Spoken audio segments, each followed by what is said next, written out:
I've been a fan of competitive Pokemon video game championships since 2014. Ever since Sage Parks took the world by storm, I've been hooked on the intensity of the battles and the fun it brings me to constantly see my level of play increase. But enough about me. What are historically the best Pokemon to use for competitive VGC battling? In this list, we'll be going over the historically best choices you can throw onto a VGC team to win games and just how effective some Pokemon truly can be. Some specifics about this list real quick. We'll only be taking from the top 4 of each world championship in the highest age division. Younger players can sometimes go for more fun or gimmicky strategies, and seeing as how turnout for the younger age groups can sometimes be lackluster, it's better to focus on the biggest pool of people whom also are considered to be the elite of the scene. And finally, if a Pokemon has an alternative form, Rotom or Primals for example, they'll all be classified as one specific Pokemon, so that the powerhouses like Groudon or Rotom won't go understated in the event that being separated could cause a scoring issue. That being said, let's jump into the 10 historically strongest Pokemon ever. Number 10, Metagross. This Gen 3 Iron Behemoth is unquestionably a powerhouse in its era, but what might shock you is that despite ground-type moves being super relevant in the VGC meta since its origin, and many years being dominated by Megas, Legends, Primals, and so much more, 3 of its 7 top 4 placements were in the last 3 years that events were held. With a high base attack stat, above average defensive stats, and an amazing move pool, it's not surprising that the power creep of late hasn't chased out this walking tank. Number 9. Tapu Coco. Despite having only been around for 3 seasons of competitive play, this Guardian has secured its spot in the competitive Hall of Fame. With 7 top 4 placements in the last 3 years, Game Freak has set up Tapu Coco for success with a moderately high special attack, a high attack, and an insanely high speed. The only downside is low diversity in move pool. However, player ingenuity has allowed for new VGCs to shine and Sky Drop abuse. Example, using Sky Drop on Tapu Coco would allow you to effectively gain a fake out turn on an opponent's Mon. With a decent special attack stat, an insanely high speed stat, and this strat, Tapu Coco quickly cemented itself as one of the greatest Pokemon ever, and I have no doubt in my mind that if events hadn't been postponed, or if I made this video 3 years down the line, Tapu Coco would be ranked much higher than it currently is. Number 8.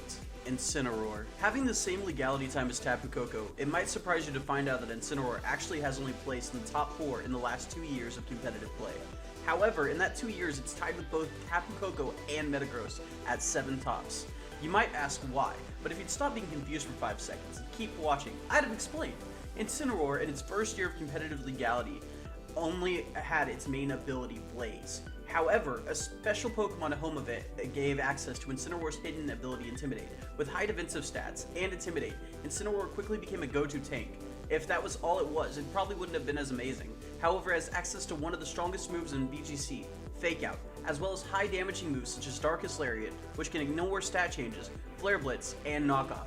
The only thing that could stop this heal was a global pandemic in the real world, and I'm certain that when events start back up again, his reign will continue till he hits the number 1 spot.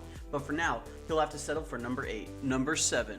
Groudon. This literal legendary titan whom controls the land and has been a highly respected Pokemon since its release. With high stats all around due to its legendary title, its ability to set up Sun to help it weaken super effective moves, and increases your fire type moves, and a wide move pool, it's not surprising that it was able to top cut in the early days of VGC. However, where it truly was allowed to shine was when it got its primal form. With its primal form, its already insanely high defensive stats increases even further. Its already good ability to set up Sun has become even better by not only being permanent as long as Groudon remains in the field, but also it fully cancels any water type moves used under the sun. And the best part is Groudon now gains the fire typing, so that it gains dab on its fire type moves.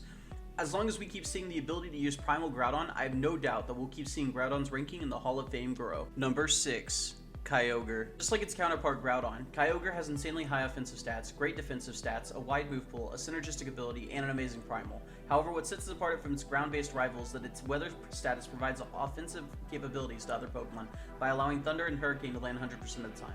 Considering the similarities to Groudon, it's hard to really separate them with more useful information, so I'll just explain the only reason I put Kyogre above Groudon is that back in VGC 2010, Kyogre was on all 4 of the top 4 slots, while Groudon was only on 3. And while Groudon has seen more play in recent history, Kyogre still does have the type advantage over Groudon, so it's hard to say that Kyogre is worse than Groudon. However, either of these 2 slots could be switched around, which is kind of fitting considering their duality nature. Number 5. Landorus. The only wish this gen grants is that it'll turn into an awesome floating dog. Therian? Oh god, the PTSD is coming back as I write the scripts.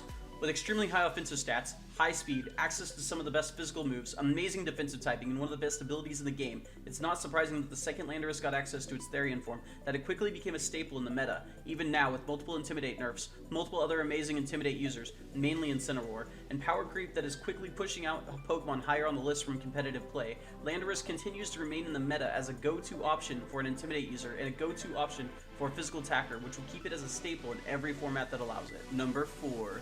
Salamance. Speaking of Intimidate users, let's talk about a dragon. Salamance has been a staple in the World Championships since the start of VGC, literally. The first ever VGC champion used Salamance, and the last champion we had used Salamance, to put into perspective how powerful this dragon is. Not to mention that this dragon was given a Mega that increases its offensive stats and gives it an ability to fully utilize that buff. On top of this, Salamance also has access to some of the best moves in the game, such as Double Edge, which is buffed by its Mega's ability, Draco Meteor, Tailwind, which increases the speed of all your bonds, as well as a well-diverse move pool with amazing coverage. This has kept Salamance in the top tiers of Pokemon, even with the introduction of new, powerful Pokemon, and an entire typing made to nerf Dragon-type Pokemon. And while I doubt that without its Mega Stone or Z Crystals, we'll continue to see Salamance top cut the World Championships. Its place in the Hall of Fame has been set, and that's more than can be said of hundreds of other Pokemon. Number 3. Tyranitar. Normally Godzilla only destroys Japan, but this kaiju is taking over the world with its insane offensive capabilities and diverse move pool. Though it hasn't seen success at the global level in quite a few years, it's still made up enough top cuts to tie with Salamance. This should show you how much of a destructive beast it used to be. The only thing that knocked it out of competitive play was a Mega format where despite it getting a Mega, the Mega didn't change nearly enough about him to be viable, whereas most other Megas provide drastic changes from abilities to offensive capabilities. Sure, Tyranitar got additional stat buffs, but without a new ability to synergize with these buffs, you'd be better off using Choice Scarf or a defensive item instead of using a Mega. I fully expect Tyranitar to return to the competitive limelight, but I don't think it'll be making high tiered as it once was. Maybe just a safe pick in the early meta or a niche anti-meta pick. That being said, it definitely has shown just how destructive it can be, just like the kaiju it took inspiration from. Number 2. Thundurus. I thought that Lando brought me PTSD, but oh my god, no. No. I don't want to read this script, but I have to for historical purposes. Thundurus is an insanely diverse Pokemon that can be built defensively with the intent of being annoying or offensively with the intent of being annoying. Thundurus' offensive and defensive stats are high, and its prankster ability allows for it to set up for hinder your opponent with hard or soft status conditions that can allow you to control the pace of the entire match. Literally. The main moves you'll see on Thundurus will probably be Thunder Wave, Taunt, and Thunderbolt. Sure, it has more moves, but I can't bring myself to open up Cerebi to look at its moves because every time I look at a picture of this Pokemon, I sob. Even remembering the fact that I have to find decent footage for this Pokemon has me trembling. The fact that this digital code has a real person terrified doesn't speak wonders to the powerhouse that it is in competitive play. I don't know what can. Number 1. Cresselia. They say behind every great man stands a great woman. However, in this case, in front of every great trainer stands a great Pokemon. Cresselia is the queen of support with extremely high defensive stats and a wide supportive and control-based move pool. This lunar Pokemon is truly out of this world. She's made it to the top 4 12 times. Truly an amazing threat. If you still aren't understanding why Cresselia's threat is, she has access to Icy Wind, a move that decreases speed of both of the enemy Pokemon. Trick Room, a move that can effectively reverse speed stats. Skill Swap, a move that can give ground immunity to other Pokemon, as well as recycling their abilities such as Intimidate or Drought. Ally Switch, a move that often used solely to get into the opponent's head. And Helping Hand, a move that increases the offensive ability of its partner Pokemon. Among many other utility moves that it'd take too much time to list off.